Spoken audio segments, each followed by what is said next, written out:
Olá, mais uma vez estamos aqui num programa TheoMediaCast, esse nosso programa de bate-papo. A gente fala, não é bem uma entrevista, a gente está conversando, falando sobre coisas que são relevantes, coisas que até mesmo para a nossa curiosidade e que fazem com que nós nos atualizemos com informações ou talvez até aprendamos mais alguma coisa especial sobre a vida. Nós tivemos alguns programas nossos falando de algumas denominações evangélicas aqui do nosso país e hoje nós vamos retomar essa mesma linha sobre uma igreja específica na nossa pátria. Estamos recebendo um convidado especial, mas vou apresentar ele daqui a pouco, mas aqui ao meu lado está o Samuel, que já participou conosco várias vezes. Samuel Ribeiro. É sempre uma alegria, viu? Obrigado a todos que estão nos assistindo, é sempre uma alegria participar dessa mesa. Tá bom. Então você aguenta aí um pouquinho, nós temos aí uma vinheta, espera um pouquinho, não vai embora não, que já já nós estamos de volta para apresentar aquele nosso papo de hoje, tá bom?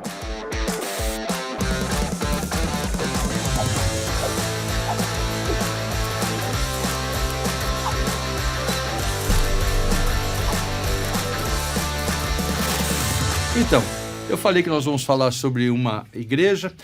Essa questão de igreja, eu quero dizer uma coisa que é bom sempre pontuar. Vocês sabem que eu sempre gosto de falar que a gente precisa estabelecer referências. Nós, cristãos, entendemos que só existe uma igreja, a igreja do Senhor Jesus. Mas nós temos denominações, que elas têm as suas características, às vezes é questão de governo, alguma questão de ministração cultica, mas tudo faz parte da igreja, do povo de Deus. Mas uma das denominações importantes e históricas da nossa nação, ela está completando 120 anos este ano. Ela surgiu em 1903, e o nosso convidado aqui para falar para nós hoje, eu estou até mudando os nomes, então eu preciso tomar cuidado das mudanças, mas é o Weber que está conosco aqui agora. E eu gostaria que ele se apresentasse um pouquinho, contasse para nós. O Weber tem essa cara de menino aqui que nós estávamos discutindo, ele parece... Eu achei que era mais novo que nós, mas que é isso, né? Então, falar um pouquinho de você, da sua igreja, e depois nós vamos conversar para as pessoas saberem o que são os presbiterianos independentes. Então, é um prazer estar aqui com vocês para falar um pouco da Igreja Presbiteriana Independente. Como você mesmo disse, é uma igreja, entre outras que nós temos aqui no Brasil, uma igreja evangélica que tem seu papel, tem sua história e tem procurado, evidentemente, contribuir com a propagação do evangelho aqui no nosso país. Eu sou o Weber, como você falou, meu trabalho é basicamente trabalho pastoral, sou ministro da IPI ordenado há 45 anos. É isso que é a história, né? Que eu falei, que não parece com essa cara de menino aí. 45 anos não é pouca coisa. Fala a idade dele aí. Pois é. Fala a idade aí, Flávio. 68, tentando, né, continuar um pouco mais. Aí, embora eu já tenha me jubilado, mas eu continuo ativo. Sou pastor de uma igreja no bairro do Cambuci, aqui em São Paulo. Avenida Lacerda Franco. Na Lacerda Franco, isso Meu mesmo. Pai foi pastor na Presbiteriana ali em cima, vocês ali embaixo. Pois é. Aliás, eu ia quando era lá atrás do atual Bradesco. Eu ia lá na igreja. Lá na Barão do Jaguara, lá embaixo. Isso. Né? Mas a igreja do Jardim da Glória é uma igreja muito parceira, né? Muito querida. E também, já há bastante tempo, sou o responsável pelo Museu e Arquivo Histórico da denominação. Então, basicamente, é isso que estamos fazendo. Eu fui professor do seminário lá em Londrina, fui professor aqui da Faculdade de Teologia da IPI também aqui em São Paulo por um tempo, não é? E atualmente estou dividindo o meu ministério entre o museu e a igreja local. O museu fica na Nestor Pestana também? Não, o museu fica na Consolação. Ah, sim, isso, claro, na sede. No prédio sede, na Consolação 2121. Né? Quem não conhece fica lá em cima, lá perto da Paulista. Já, isso, né? Todo o primeiro andar é o museu e arquivo da igreja. Tá, né? Certo, beleza. Então é esse o nosso caminho atualmente. Então você é aquele catador de coisa, atas antigas, mas não tenha dúvida. Parará, viu alguma coisa? Isso. O pessoal até já foge de mim, sabe? Por causa disso. Né? Estou sempre à cata das coisas e é isso, né? O trabalho de um curador de museu é captar marcas, sinais, evidências dessa história da igreja para que ela possa, evidentemente, inspirar né, a igreja de hoje. Deixa eu aproveitar aqui o gancho. Você que está escutando a gente aí, às vezes você é de alguma... Não importa se é IPI, se é IPB, se é metodista, se é batista, se é assembleia... Tem coisas antigas na sua igreja, você fala assim, essa velharia... Não joga fora, não. Procura alguém da sua igreja, da sua denominação, provavelmente ele vai ter interesse. Eu já soube de pessoas que jogaram... Não, tinha os livros de ata velho, jogaram fora.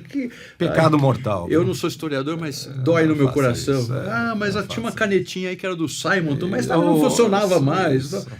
Não faça isso, não. Então, você é da IPI, você vai chamar o Weber. Conversa com ele e ele vai te falar a respeito dessa... É isso mesmo. Não jogue fora antes de falar comigo. Isso, beleza, não tem problema. Mesmo cuidado que alguns têm bíblias históricas, de guardar as bíblias históricas e guardar também esses documentos históricos, né? Exatamente. Tem igreja que não consegue contar a sua história porque alguém se desfez de uma ata, jogou alguma ata fora, e você já perdeu a história daquela igreja. Porque hoje existe, eu diria até um preconceito, um certo etarismo, né? Acho que essa é a palavra da moda, né? Relativamente ao que é velho e ao que é novo. Só vale o que é novo, né? Eu acho que esse é um problema muito sério para a memória e para a história da igreja e da presença cristã no Brasil, né? É não entrar nessa vibe aí, é considerar a história como um elemento importante, extremamente inspirador para o presente, né? Dá até um exemplo, assim, a gente está, a nível de igreja presbiteriana do Brasil, discutindo o inário, né? Porque tem uns hinos têm que sair, outros têm que entrar, mas se mudar o número do hino dá um problema, porque é quase que inspirado o número do hino. E aí eu tenho um inário dos anos 80, e aí eu percebi que no inário os números eram diferentes, os nomes dos hinos eram diferentes. Aí eu mostrei, mas a igreja já teve que discutir essa questão de número, de nome. Então, fazer mais uma vez para melhorar não é um problema. E aí você só sabe com a história disso, né? Exatamente. Que já houve essa discussão no passado. Nós temos um pé na história, as igrejas reformadas presbiterianas no Brasil, tem um certo orgulho de dizer que a primeira Confissão das Américas foi um trabalho calvinista aqui, lá na Ilha de Maranhão e tal, e que as origens da IPI e da IPB são as mesmas lá com Simonton em 859, quem não sabe. Tal, exatamente. 1859, e nós comemoramos dia 12 de agosto. Na verdade, quando ele chegou no Rio de Janeiro e tudo mais, temos essa comemoração. Mas quanto da IPI, a IPI foi, claro, foi um momento de ruptura, nunca é muito legal, mas aconteceu isso numa reunião, se não me engano, em Botucatu, não me lembro direito. Em São Paulo. São Paulo.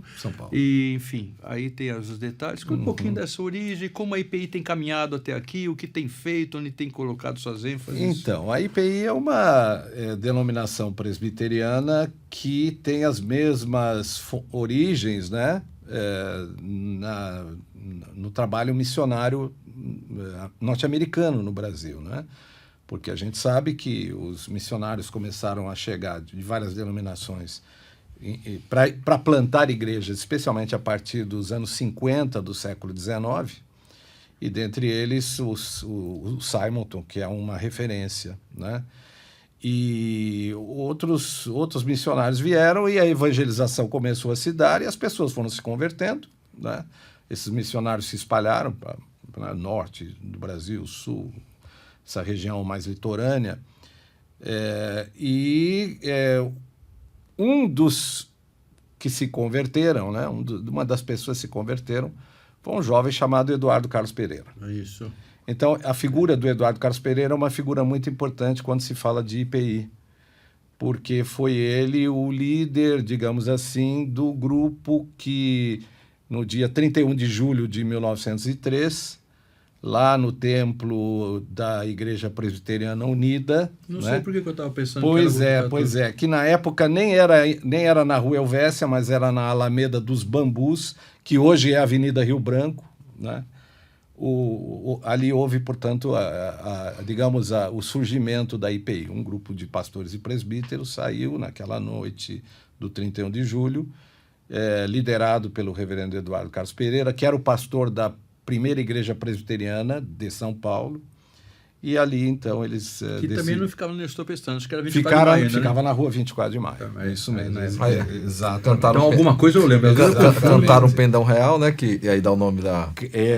O Pendão Real foi um dos hinos cantados naquela noite, não foi só o Pendão Real, mas ele acabou sendo, assim, o mais... O hino oficial da IPI. O hino oficial se tornou, né?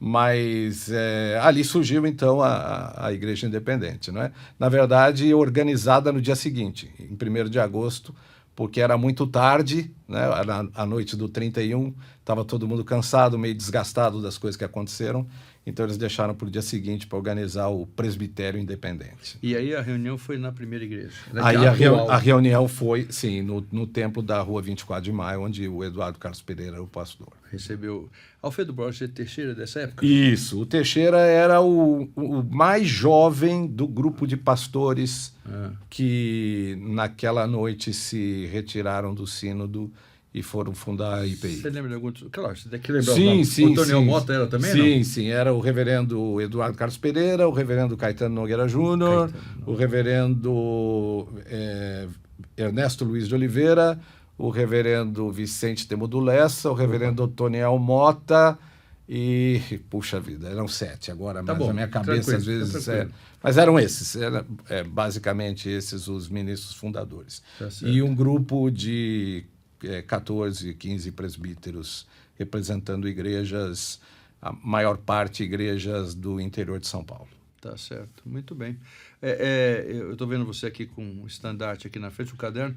Naquela época já surgiu o jornal, porque o jornal era o Puritano, né, se eu não me engano. O Estandarte era um jornal que foi fundado em 1893. Ah, então antes da divisão? Sim, porque, na verdade, o Simonton fundou, ou criou, talvez a palavra seja melhor, um jornal que era o jornal missionário, que era chamado Imprensa Evangélica.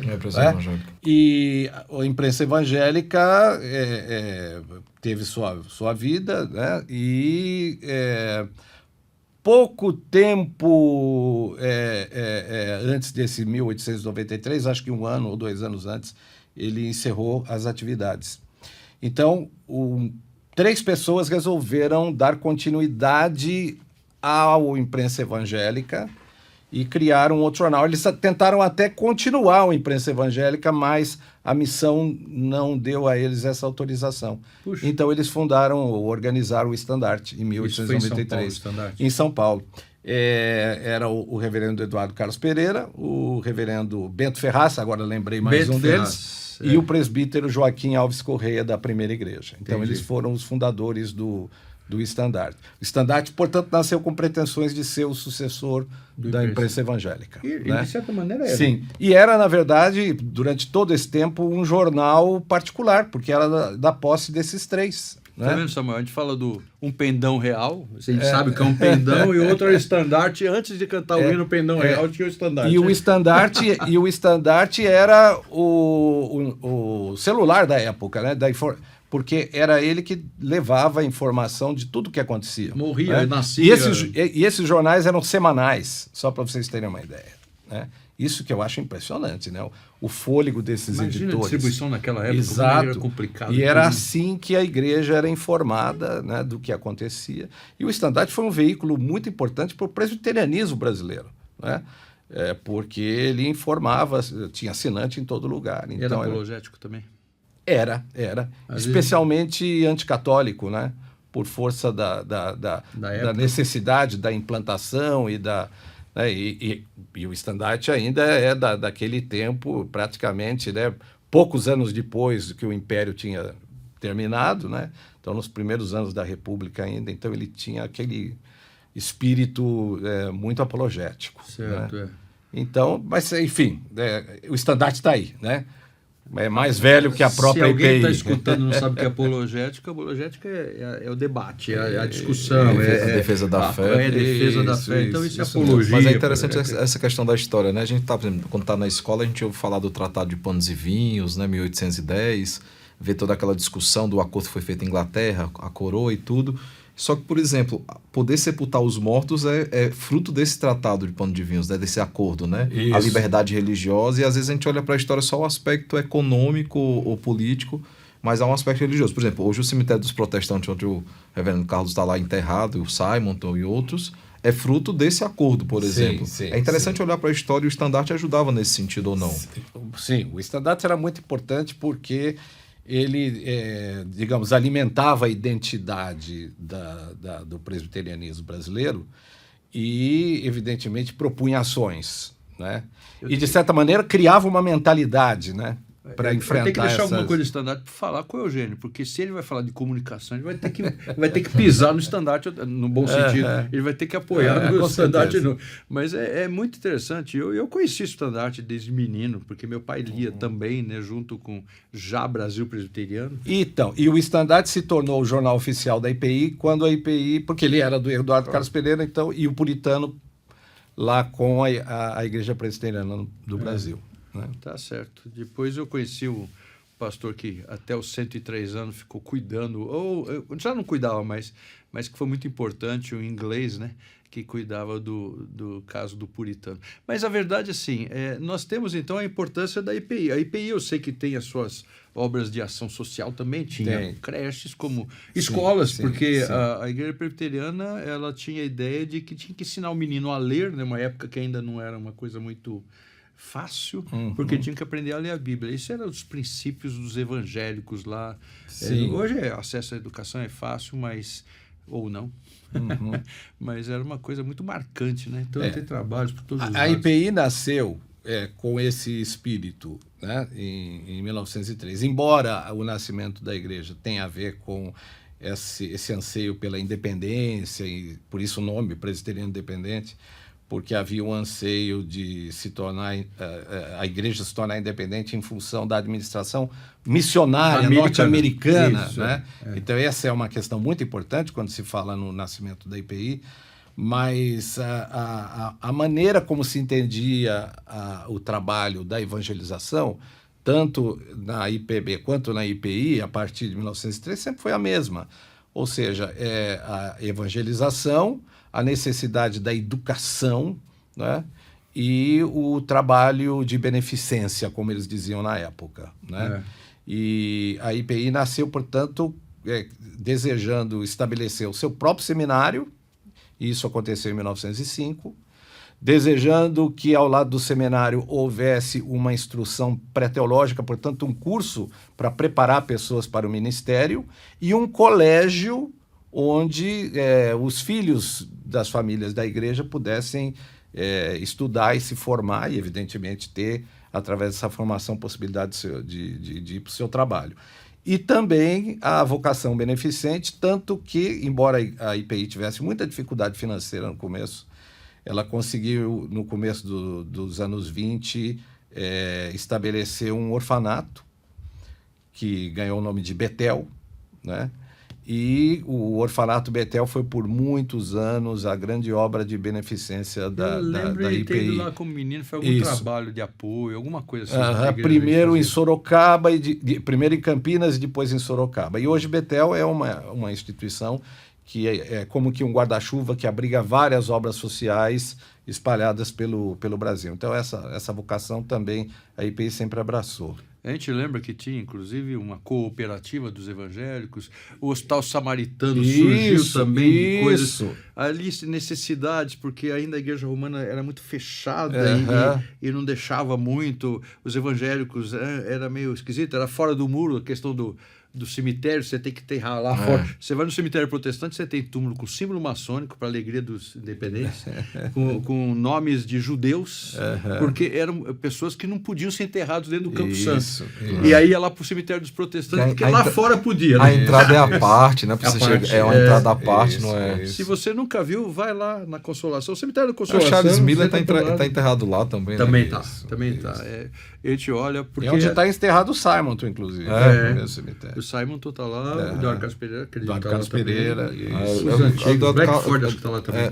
O José Manuel da Conceição também, né? Exatamente. Eu acho que o caso, se eu não me engano, a minha memória não estiver falhando, logo na entrada, é um dos primeiros túmulos da entrada, ou não? Eduardo Carlos Pereira? Eduardo Carlos Pereira, acho que é um dos primeiros. O cemitério dos protestantes ali não é muito grande, né? Mas ele está mais ou menos no meio. Você sobe aqui a escada, tem o Charles Miller, acho que está para esse lado, o Eduardo está para cá, o Simonton está por trás, né? Se a minha memória não estiver falhando. Isso mesmo. Mas o fato é que dentro desse esforço conjunto dos protestantes para evangelizar o Brasil, a IPI nos primeiros anos, embora ela tivesse cortado relações com os missionários e daí a dificuldade financeira, ela procurou desenvolver os seus projetos e, às duras penas, alguns deles foram levados avante, particularmente o Seminário e Betel, foram 2 grandes projetos que a igreja conseguiu levar, talvez aí por uns 20, 30 anos, assim, como sendo os carros-chefes de atividade da igreja, não é? E isso monopolizava muito as atenções das pessoas, não é? Então, a liderança também do reverendo Eduardo Carlos Pereira foi muito importante nesse período. E eu ouso dizer que, após a morte do reverendo Eduardo Carlos Pereira, em 1923, a igreja ela teve uma espécie de remodelação, porque a liderança do reverendo Eduardo era uma liderança muito forte e, de certa maneira, ela impunha uma sombra às lideranças jovens. Entendi. Então, nesse sentido, a década de 20 na história da IPI é um momento de uma espécie de ruptura com esse passado e de uma, digamos, uma reprogramação, né? De uma reatualização da igreja em função dos desafios do seu ministério. A partir daí, ela se organiza, digamos assim, de uma forma um pouco diferente como era no começo. Né? Falando dessas lideranças, claro, tem os fundadores, né, aquele grupo inicial, mas quem são as grandes lideranças na história da IPI? Então, o grupo fundador era um grupo muito heterogêneo, porque tinha gente mais velha e tinha gente mais nova. Entre os mais velhos estava o reverendo Eduardo Carlos Pereira, o Caetano Nogueira Júnior e o Bento Ferraz. Que eram pessoas assim que estavam muito próximas no jeito de entender as coisas. E tinha um grupo mais jovem, que era o reverendo Vicente Modulessa, o Otoniel Mota, né, o Ernesto Luiz de Oliveira, esse grupo, o Alfredo Borges Teixeira, esse grupo, Dogmática evangélica. isso, esse grupo que era muito jovem em 1903, ele amadureceu ao longo desses 20 anos, e é esse grupo que vai, após a morte do reverendo Eduardo Carlos Pereira, assumir, digamos, a liderança pastoral, espiritual da igreja. Né? Nós brincamos com idade aqui, mas alguns aí mais antigos, pelo menos tiveram conhecimento. Eduardo Carlos Pereira foi educador. Ele tem uma gramática famosíssima que nos antigamente era usada no Brasil inteiro. Foi usada por 50 anos ininterruptamente como uma oficial, espécie, né, de gramática oficial, especialmente do Rio de Janeiro para baixo, né? Para cima já havia outras gramáticas. Interessante isso, né? Mas no chamado Sul, porque do Rio de Janeiro para baixo tudo era Sul, então se usava a gramática do Eduardo Carlos Pereira. Realmente foi um grande gramático, um homem notável que está sendo hoje estudado na academia por força do trabalho que ele realizou, né? E houve outros gramáticos importantes também. O próprio reverendo Otoniel Mota, que foi um dos fundadores da USP, foi um dos primeiros professores do Departamento de Letras, era uma pessoa muito respeitada no meio acadêmico, né? Aqueles líderes daquela época, né, da igreja evangélica, de maneira geral. Algumas igrejas não existiam na época. As igrejas pentecostais surgiram mais para frente. Mas as igrejas mais, assim, a gente chama de históricas, né, talvez, não sei, as classificações são todas muito difíceis, eram pessoas de influência. Nós tivemos livro de matemática também, que era recebido, que era também de pessoas envolvidas com a igreja. Sim. Educação, filosofia, educação, não tem dúvida. E eu acho que no caso da IPI, essa é uma marca importante na história da IPI. Porque a IPI, em termos numéricos, nunca foi uma igreja considerada grande. Numericamente falando, a IPI é até uma igreja pequena se for comparada com outras denominações. E dentro do próprio presbiterianismo, ela é muito menor do que a IPB, por exemplo. Né? Talvez 1/10 do que seja a IPB. Ainda que seja maior em que número, outros, isso. Como a conservadora e tal, que Exato. Porém, eu acredito que, aliás, eu escrevi uma tese sobre isso, e eu acho que talvez nessa tese eu consegui estudar um pouco esse assunto de maneira mais profunda.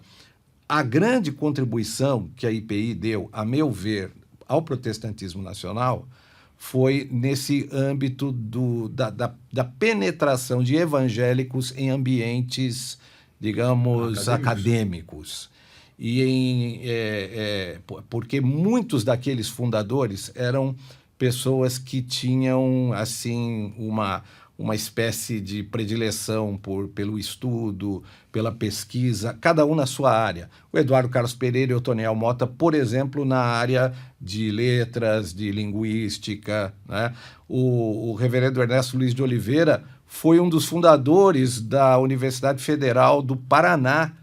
Ele era um matemático, como você falou, um matemático incrível, né? Era engenheiro também, era um gênio, o reverendo Ernesto Luiz de Oliveira, além de ser um polemista espetacular também. Né? Isso aí não tem característica. Ele tem uma história interessantíssima a respeito. Né?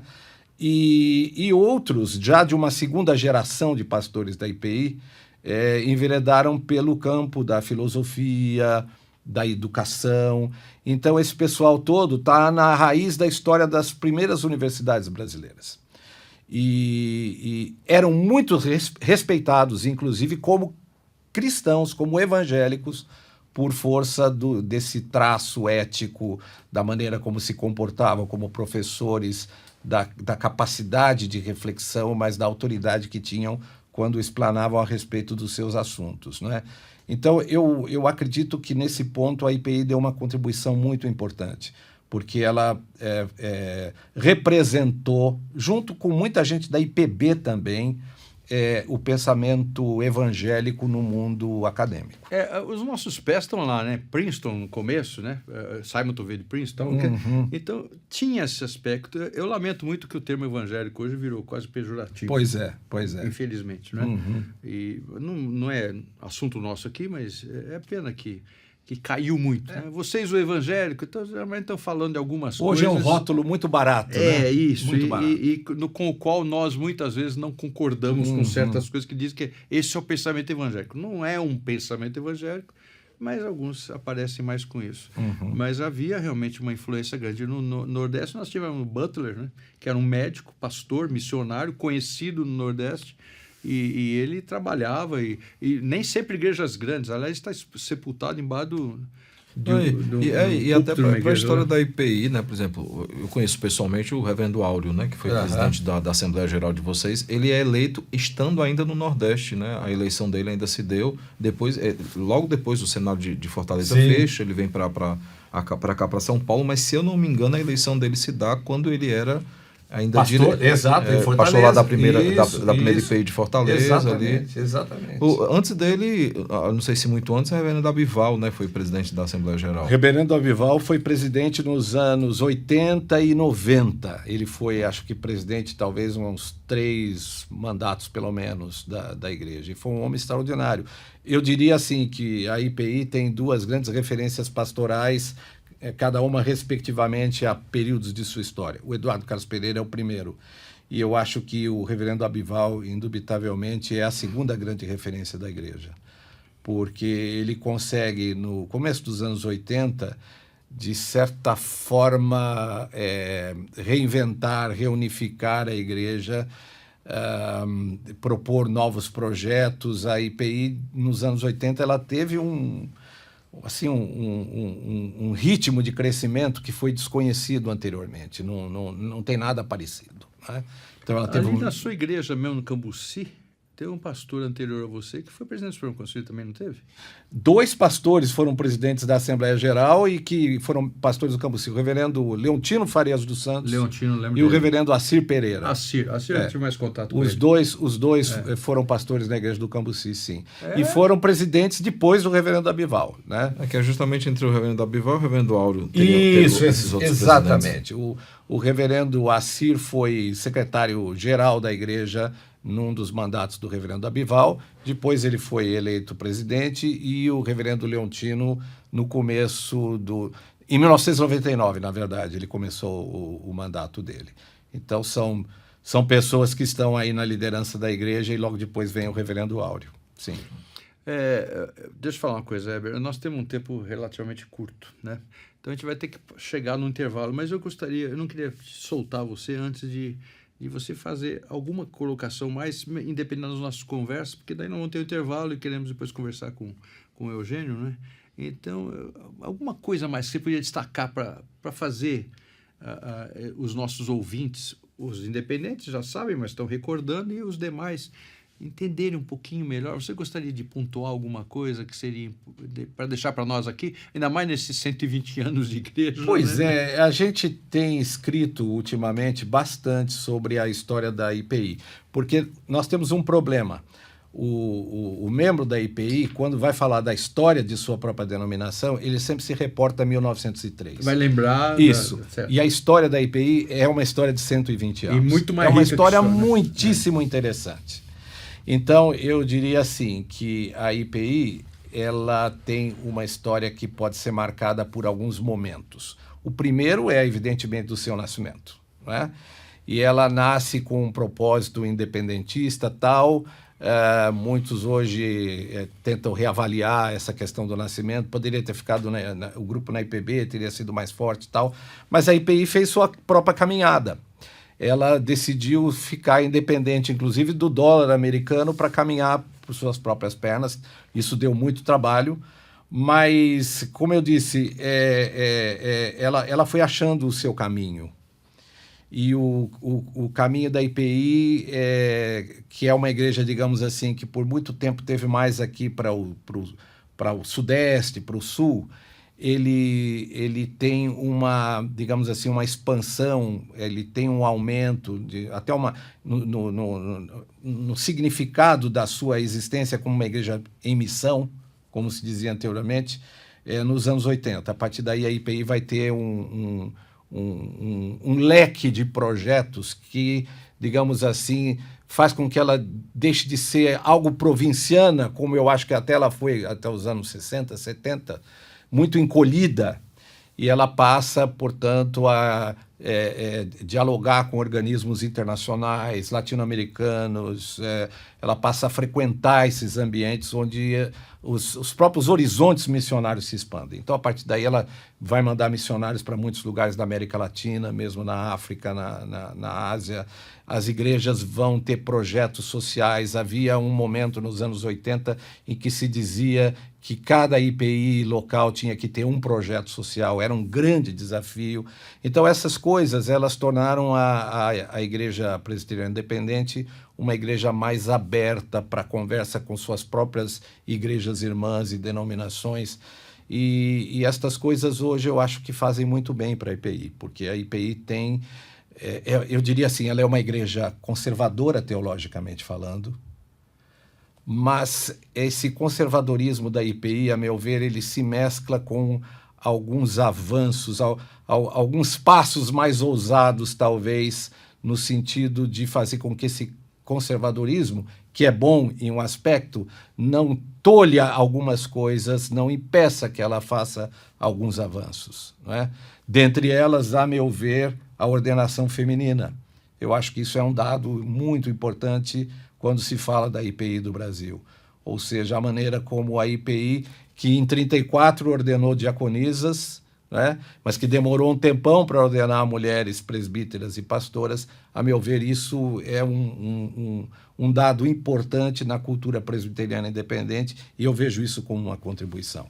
É claro, a gente respeita todas as denominações que não entendem assim, mas, no caso, isso para a IPI é um dado bastante significativo e importante. Tá certo. Não é a maior marca da igreja, mas é uma marca da igreja. Eu diria também, que né? é uma marca da IPI em termos contemporâneos bastante forte. Que identifica mesmo. Sim. Heber, aquela velha conversa que você vê em qualquer programa, infelizmente, o nosso tempo acabou e tal, nós não vamos ter que parar por aqui. E, de repente, a gente até pode puxar uma peninha para um outro papo, uma outra hora, e uma conversa gostosa também. Ficamos contentes em receber Com o maior você prazer, aqui. uma alegria estar aqui, viu? É bom escutar um pouquinho mais dessa história, tá certo? Mas nós vamos continuar. Você que está nos escutando, nós vamos ter um intervalo, mas daqui a pouquinho nós vamos voltar e vamos continuar falando de IPI, e vamos escutar algumas questões que envolvem a vida da IPI nas suas comunicações, seu trabalho de hoje, aquilo que está sendo planejado, que está sendo implantado, para nós termos um pouquinho mais de entendimento. Muito obrigado. Ora, eu que agradeço. Isso aqui foi um prazer, tá bom? Tá ótimo. Aguarda aí um pouquinho. Temos um intervalo, daqui a pouquinho nós voltamos, continuando essa conversa gostosa deste dia. Para ajudar você a crescer na graça e no conhecimento de nosso Senhor e Salvador Jesus Cristo, nos 7 dias da semana, Conheça a Telmídia, uma plataforma de vídeos com diversos cursos, palestras, filmes, séries, documentários, música e desenhos animados para toda a família. Assista no seu computador, celular, tablet e até na TV. Acesse pelo site telmedia.com e faça uma inscrição gratuita. Telmídia. Assista quando quiser, onde quiser. Então, estamos de volta. Continuamos a conversar sobre uma das denominações mais conhecidas aqui, ou pelo menos mais antigas dentro da nossa nação brasileira, que é a Igreja Presbiteriana Independente. Agora há pouco nós estávamos conversando com o reverendo Weber, ele estava trazendo algumas informações, mas agora nós já temos o Eugênio conosco, que ele é o responsável pela área de comunicação da igreja. Não é a única igreja que tem área de comunicação, mas afinal de contas, o que é um diretor executivo de comunicação da Igreja Presbiteriana Independente do Brasil? O que faz? E conta algumas coisas maravilhosas para nos alegrar o coração aqui. Bom, meu tio é pastor também, foi pastor da IPI, agora ele está trabalhando como capelão hospitalar. Opa. E ele sempre me ensinou assim: Eugênio, entenda isso, o papel do pastor em qualquer área da igreja é não atrapalhar a ação de Deus. Então esse é o primeiro papel de um diretor de comunicação, não atrapalhar a comunicação que Deus tem feito, né, na nossa igreja, nas nossas igrejas locais e diferentes instâncias. Mas basicamente o papel de alguém responsável pela comunicação numa denominação é contribuir para que a comunicação ajude a construir essa identidade como denominação e ajude também a direcionar, principalmente em tempos digitais. Nós todos vivemos na carne todo esse período de fake news que se acentuou grandemente desde aí 2018, num processo que não ficou restrito apenas ao Brasil, atuou em vários países na Europa, América do Norte, também aqui no Brasil. Então, tudo isso envolve essa questão da comunicação. Como comunicar o Evangelho de uma forma que se torne acessível, compreensível pelas pessoas. Então, esse é um dos grandes desafios da comunicação dentro da IPI do Brasil. Então, comunicação não é assim, vamos mostrar que nós temos uma logomarca nova, nós somos uma igreja bonitinha e tal. Não, comunicação não é isso. É falar o que somos, a que viemos, mais ou menos isso, talvez. Podemos dizer assim que tem dois canais de comunicação. Então, uma é a comunicação interna, porque ajuda a criar esse senso de identidade. Quanto mais as pessoas estão comprometidas com essa identidade, mais elas se sentem felizes, engajadas e dispostas a fazer parte dessa denominação. E aí existe também a comunicação externa, para aquele público que, por exemplo, não sabe qual é a diferença entre um batista e um budista, não sabe qual é a diferença entre um presbiteriano independente e um presbiteriano do Brasil. Então, a gente precisa ter esses dois canais de comunicação muito bem delimitados, delineados, e não apenas comunicar com esse público, mas dar condições de que o nosso público, nossos membros, consigam responder também essas questões, essas conversas. Porque me parece que a sociedade moderna, assim, tem uma woke, qualquer coisa parecida. Então, assim, tem um pensamento, nós somos tudo a mesma coisa, paz, amor, bicho e tal, e aí não é importante você se qualificar.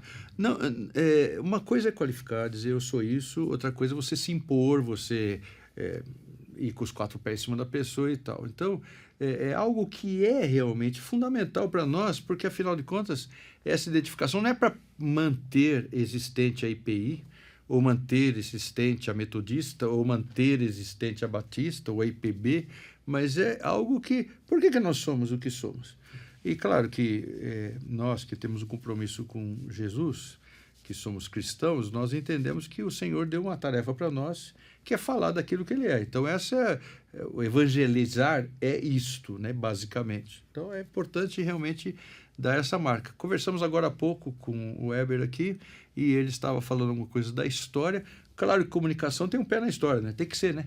Totalmente. Faz parte disso, até, né? Eu só abri o bloco, né, falando assim, a igreja, a IP é uma das mais conhecidas ou mais antigas, né? E o termo presbiteriano, na verdade, não é tão conhecido, né? Por exemplo, eu fui pastor numa cidade do interior do Rio Grande do Norte, Mossoró, e eu fui comprar um eletrodoméstico, eu tinha acabado de me mudar para a cidade, e aí fui fazer o cadastro lá na loja, né? Aí eu falei assim, eu sou pastor presbiteriano. Aí a pessoa falou assim, igreja presbiteriana é nova aqui na cidade? Eu falei assim, não, tem... E a igreja de Mossoró é a mais antiga do Rio Grande do Norte. A igreja de Mossoró tem 140 anos. Comemorou agora, né? Eu falei assim, tem um tempinho que ela está aqui já. Tem uns anos que ela está por aqui já no Rio Grande do Norte. Quando você não pergunta assim, aqui tem uma igreja presbiteriana, fala, tem ali na esquina, você vira lá, a Assembleia de Deus, ou é a Batista Pessoa. Então, assim, mas de fato, a igreja presbiteriana, o templo presbiteriano, não é tão conhecido, né? E tá aí a importância da comunicação para popularizar, né, o nome da denominação. Sem dúvida. E não somente o próprio nome da denominação, mas a questão dos nossos conceitos de fé. Agora, na Reforma, nós tivemos 5 vídeos para falar sobre as 5 solas e para tentar ajudar os nossos membros a compreenderem o significado das 5 solas, por que nós entendemos o processo da salvação de uma forma muitas vezes diferente de outros grupos evangélicos e cristãos. Vocês estavam conversando, inclusive, com o Eber, né, sobre isso, como o termo evangélico acabou ficando refém de uma situação histórica complicada. Aí lembrei muito do Juan Carlos Ortiz, naquele livro Discípulo. O primeiro capítulo do livro dele é O Evangelho segundo os Santos Evangélicos. Da Betânia. Da Betânia, eu tenho isso. esse livro. Você dele. tem? Tenho. Não, mas é interessante, não é o grupo majoritário, né? Então, acaba como o grupo majoritário tem uma outra visão doutrinária, é a visão que fica mais conhecida e mais popular. Exato. Vai ser essa. Tinha uma piadinha antiga que falava assim, por que a gente come ovo de galinha? É porque a galinha, quando bota, ela anuncia. O pato pato não bota ovo. Quem bota ovo é a pata, né? A pata bota ovo e fica quieta. Então, o que acontece é que todo mundo come ovo de galinha. Eu sei que há controvérsia, porque tem gente que acha horrível o gosto de pato. Mas aí fala que a gente precisa falar aquilo que a gente está fazendo, né? Então, são coisas mais ou menos parecidas. Exato. A sua formação, o que é? Comunicação? Isso, eu sou formado em design gráfico, Tá. teologia também, óbvio, sou pastor. Sim, também, além da função da comunicação, e tenho um mestrado em análise do comportamento aplicado com especialização em comportamento organizacional. Então, tudo isso a gente acaba trazendo um pouco para cá. Por que as pessoas costumam se comportar dessa maneira, o que tem grande probabilidade de fazer as pessoas apertarem nesse botão ou comprarem esse produto. Tudo isso é estudado há um bom tanto de décadas e a gente tenta aplicar essas questões para a comunicação. E é fácil passar isso para o, vamos dizer assim, o crente comum? Ou isso você tem mais assim, liderança da igreja, então a igreja tal resolveu vestir a camisa, colocar uma logomarca na parede, ter um canal na mídia, seja qual for, não interessa, né? YouTube, seja Instagram, seja o que for. Mas as pessoas entendem essa importância? Você consegue chegar, você tem intenção de chegar nesse pedacinho também? Não? Esse é o nosso grande desafio, porque a minha formação como pastor foi uma formação para ensinar as pessoas a falar a mentalidade delas, ao intelecto, e não ao coração. E se tem uma coisa que a comunicação precisa ser, é efetiva. E para ela ser efetiva, ela precisa ser afetiva. A gente precisa falar o coração das pessoas de um modo que aquilo alcance elas e movimente elas para algo. A história influencia muito nisso, né? Demais, contar o que aconteceu em tal lugar. Tá. Então, continue. Porque, na verdade, todos nós somos movidos por história. O que é o Evangelho? É a história de Deus. É a história de Deus em sua relação com o seu povo escolhido e com o mundo caído. Então, quando a gente consegue conectar essas histórias da palavra de Deus com as nossas histórias pessoais, faz todo sentido. A gente consegue compreender e se enxergar. A impressão que eu tenho é que um grande ruído de comunicação que nós desenvolvemos como evangélicos é a famosa expressão os heróis da fé. Quando a gente coloca personagens bíblicos como heróis, parece que eles eram infalíveis. Sim, super-heróis. Super-heróis. A Marvel entrou aí. Exato. Tá. Mas quando a gente começa a ler a narrativa bíblica de homens e mulheres que eram falhos como eu e vocês, isso faz todo sentido e traz um novo olhar para as pessoas e ressignifica a fé delas. Isso é papel fundamental da comunicação. Ali seria a galeria daqueles que confiaram no herói da fé. Né? Agora, é interessante essa questão da história, né? Você vê lá Deuteronômio 6, a Moisés insistindo que os pais deveriam ensinar os filhos, depois o Salmo 78 vai falar, né? Aquilo que nós ouvimos, que contaram os nossos pais, nós não encobriremos aos nossos filhos. Aí chega os Juízes 2, levanta uma geração após geração de Josué que não conhecia o Senhor. É interessante aquilo isso, né? que ele havia feito por Israel e se desviaram do caminho do Senhor. Então, religião de memória, né, como é chamado o cristianismo e o judaísmo também, ela tem esse aspecto de contar uma história para a próxima geração. E dentro disso, a gente vive uma geração de cortes, onde as pessoas não têm paciência para coisas muito longas. O próprio YouTube, hoje você abre no celular, já abre nos shorts, né, não tem mais aqueles vídeos maiores. Como é que é para a IPI o desafio nessa geração de cortes, de vídeos mais rápidos, mais dinâmicos, comunicar o evangelho? Nós já entendemos que não adianta, nós precisamos contar histórias. Existem algumas pesquisas acadêmicas muito interessantes que falam, por exemplo, que quando eu começo uma narrativa sobre a minha história, alguma experiência minha, os neurônios espelho dos cérebros de vocês começam a entrar em contato com a minha história e estabelece uma conexão. E é aquilo que eu ouvi certa vez de uma pessoa, e não lembro. Ou não estabelece essa conexão. Continue. Sim, tá... positiva ou negativa, Isso, mas estabelece. Para a pessoa se abrir à mensagem, ela precisa primeiramente se abrir ao mensageiro.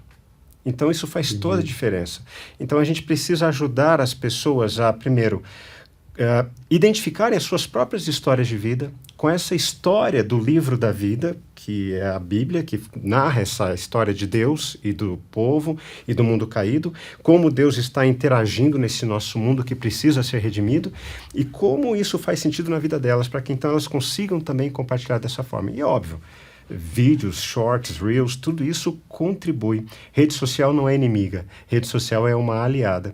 E aí vem outro ponto da comunicação que a gente falou no início, que é ajudar os nossos membros a se posicionarem na rede social. Nós fizemos uma capacitação de pastores, isso logo pós-pandemia, e quando foi feita uma afirmação, os pastores ficaram chocados quando a gente falou assim, o seu perfil nas redes sociais é o seu testemunho de vida. Muitos ficaram chocados, porque não tinham percebido isso. E a gente começa a enfatizar isso, olha, o que você compartilha nas redes sociais ou vai afastar as pessoas de Deus ou vai aproximar elas de Deus. Quais são os conteúdos que você compartilha, o quanto você compartilha a esperança que há em Cristo, o quanto você compartilha a sua fé na ação do Espírito Santo, que é o único capaz de transformar a gente de dentro para fora. Tudo isso a gente tenta também contribuir nesse processo de comunicação institucional. Entendi.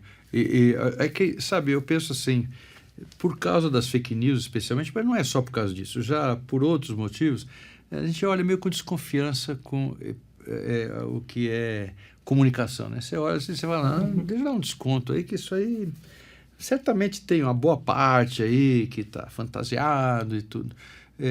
Então, existe também, por incrível, na minha maneira de entender, uma barreira quando você fala assim, o cara, ele é diretor de comunicação da igreja. O que é? Ele vai ficar fazendo joguinho, ele vai pintar a igreja de uma cor que ela não tem, qualquer coisa assim. Isso é uma questão que você deve observar, ou eu estou muito enganado? Não, o grande medo das pessoas é que a gente trate as coisas de Deus de uma forma não espiritualizada. Entendi. Darrell Miller, um escritor estadunidense, ele fala da esquizofrenia evangélica, que a gente divide a realidade do mundo entre secular e espiritual. Isso é um dano tremendo. A cosmovisão judaica, a cosmovisão cristã, é que tudo está debaixo do controle soberano de Deus. Certo. Mesmo as atrocidades, mesmo os desastres, mesmo as guerras, Deus continua no controle e Deus continua administrando a sua graça comum para poder abençoar a terra e todos os habitantes da terra sejam abençoados com uma promessa desde Abraão.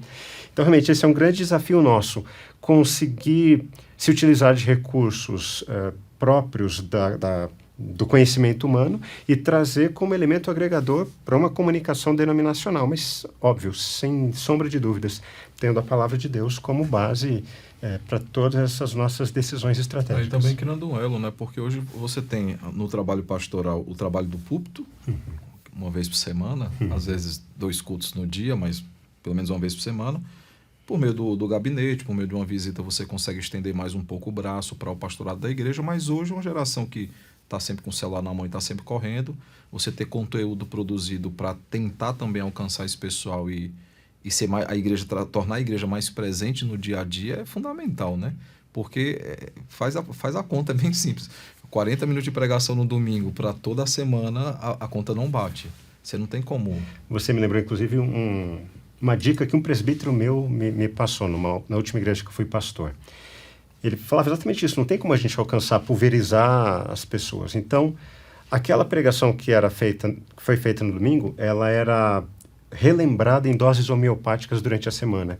Então, aquela pregação de segunda a sábado, a gente criou pequenos áudios em WhatsApp, coisa de 2, 3 minutos, e as pessoas da igreja gostavam tanto que começavam a replicar para os seus amigos e colegas. Isso é um spot do seu sermão. É um spot do sermão, um recorte, né, um short, em áudio apenas. Mas foi interessante, até um evento, um membro da nossa igreja falou assim: pastor, você não vai acreditar o que aconteceu essa semana. O que aconteceu? Me mandaram esse áudio e perguntaram assim: você conhece esse pastor? Daí ele falou: eu conheço. De onde que ele é? Porque, poxa, eu queria visitar a igreja de vocês, né? O que ele falou fez sentido para mim. Ele falou: é o pastor da minha igreja. Sério? Mas você nunca compartilhou comigo? Então é interessante essas questões, né, das redes de comunicação que nós temos, os contatos que nós temos com pessoas durante a semana e a potencialidade de utilizar as redes sociais como forma de evangelização. Isso é imprescindível. E a pessoa só tem que compartilhar, às vezes não precisa nem falar nada, né? Ouça esse áudio, veja esse vídeo. Ainda que você estude esses canais, o que é melhor, tal. Eu lembro de uma frase de alguém lá: um sermão tem que ter 15 minutos, mais de 15 minutos perde. Eu acho isso, desculpa, eu acho que é por causa da minha idade. Eu acho que essas caixinhas não funcionam direito. Mas você estuda as caixinhas. Então, a cor, não sei o quê, o tempo, os meios, qual que é a mídia melhor e tudo mais. Mas nada substitui ainda acho que nunca. O pessoal falou: a pandemia vai acabar, não vai ter mais culto nas igrejas, o pessoal vai ficar só... Mas não tem jeito. Nós somos seres humanos, né? Então, apesar dessas ideias todas que tem aí, mas nós não precisamos... Isso é verdade, é claro. Claro que até como ser humano, eu sentado aqui ao seu lado, eu preciso saber como me comunicar, como você disse, para haver conexão, etc. E tal. E é bom estudar tudo isso, mas... E saber usar a mídia, né? Porque fala assim: você trabalha com comunicação, parece que você vai só falar melhor o YouTube do que o Instagram, melhor agora não é, agora é X, né? Então não é mais Twitter lá, mas é do que... Não é essa a questão, é muito mais do que isso. Pontualmente até você pode falar: acho que do seu jeito que você faz, na verdade, são públicos tão distintos que as igrejas têm que ir em todas as redes sociais, né? Hoje não tem... Uma vai pegar mais um público, outra vai pegar outro público. Existe uma ferramenta até interessante dentro da internet chamada SEO. É uma possibilidade de você pesquisar o que as pessoas estão perguntando na internet. Porque acho que a gente perdeu como igreja evangélica, aqui no Brasil pelo menos, a gente perdeu a capacidade de estabelecer uma comunicação que Jesus fazia. Jesus, quando ele ia conversar com alguém, ele fazia perguntas para as pessoas. As pessoas dialogavam com ele sempre fazia perguntas, ele incentivava as pessoas a pensarem sobre o porquê das suas vidas. Para mim, o caso mais emblemático é a mulher samaritana no poço. Jesus está dialogando com ela, Jesus está fazendo perguntas para ela, e cada vez são perguntas mais intensas, ao ponto que essa mulher tem uma revelação plena do Espírito, e ela entende que Jesus era o Messias, e ela se torna uma comunicadora evangelística da presença real de Jesus no meio do seu povo. Não foi Jesus que falou assim: vai lá buscar mais samaritano. Exato. No jardim mesmo, com Adão e Eva, Deus faz perguntas ali, né? Por que vocês estão escondidos? Quem foi que disse que vocês estavam... E essa... Como se ele não soubesse. Né? Como se ele não soubesse, exato. Porque não era uma pergunta geográfica, era uma pergunta de coração, né? Esse foi o grande erro que a gente já leu e já ouviu sobre a questão do norte da África, que produziu grandes teólogos, mas caiu em declínio. Por quê? Começava a responder perguntas que ninguém estava se fazendo. Quantos anjos cabem na cabeça de um alfinete? Ninguém estava interessado quanto a isso. E muitas vezes eu percebo isso, que a nossa comunicação como igreja, a gente está tentando responder perguntas que as pessoas não fazem. Os 7 razões para ser um bom adorador. Isso não é uma pergunta que fala ao meu dia a dia. O que facilita para você, né? Às vezes para você é mais cômodo você preparar um estudo ou um sermão com 3 pontos ou com 7 pontos e pronto, resolvi meu assunto. Mas não quer dizer que as pessoas estão satisfeitas com isso. E tinha uma premissa dos puritanos, dentre outras, mas uma delas era que um pastor puritano tinha que ter numa mão o jornal, na outra a Bíblia, né? Então ele ia pregar algo que fosse de fato uma resposta aos dilemas daquele tempo. A gente perdeu essa capacidade. Sabe quem eu lembro muito disso, que não era puritano propriamente? É Ari Veloso. Ari Veloso era interessante. Eu tive prazer de ter contatos com ele. Ele era muito interessante. E ele literalmente levava ao púlpito a revista ou o jornal. E ele mostrava e continuava literalmente do púlpito. Era muito interessante o trabalho do saudoso Ari Veloso, que fez um trabalho muito grande na Igreja Batista. Eugênio, o meu tempinho tá... Eu tô tentando manter nesse padrão aí. Eu falei com ele, ele falou, você precisa arranjar uma coisa para terminar. O Arthur Mendes, que você conhece. Eu falei, então vamos assim, o tempo urge e o Arthur ruge. Então nós precisamos terminar o nosso momento. Eu acho que tinha muita coisa boa para te falar ainda mais aqui. Quem sabe, uma outra ocasião. Mas, obrigado, gostei de você estar aqui conosco, talvez o próprio Samuel também tenha alguma coisa a falar isso, acho que valeu bastante.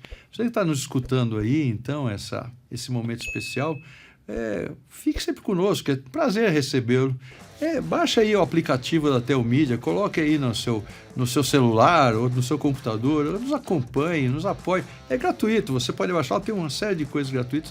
Se você quiser ser um apoiador do programa, ótimo, melhor ainda, você faz uma inscrição específica nessa missão que tem mais de 50 anos no Brasil, que já trabalhou em diversos momentos, de filmes, diafilmes e outras coisas mais, CDs, videocassete.